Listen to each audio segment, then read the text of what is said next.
Treći svetski rat počinje 2020. godine. Predviđanje Nostradamusa kaže da će nafta na Bliskom istoku biti zapaljena, da će se dogoditi mnoge eksplozije i da će avioni padati s neba. Prorok tvrdi da će rat u Iraku biti prvi signal da će svijet kakvog znamo uskoro nestati.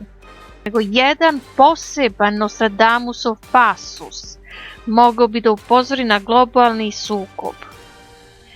Njegovo proročanstvo glasi: 2 put podignut i 2 put oboren.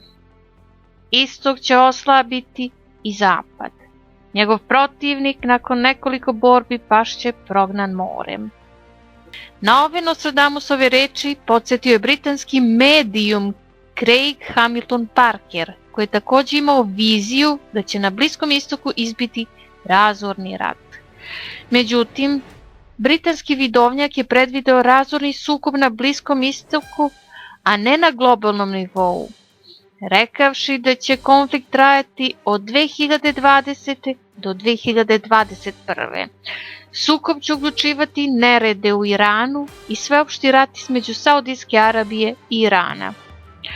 Podsjetimo, iranska vojska raketirala je noćas američke vojne baze u Iraku, u znak odmazde zbog ubistva iranskog generala Kasema Sulejmanija u Bagdadu.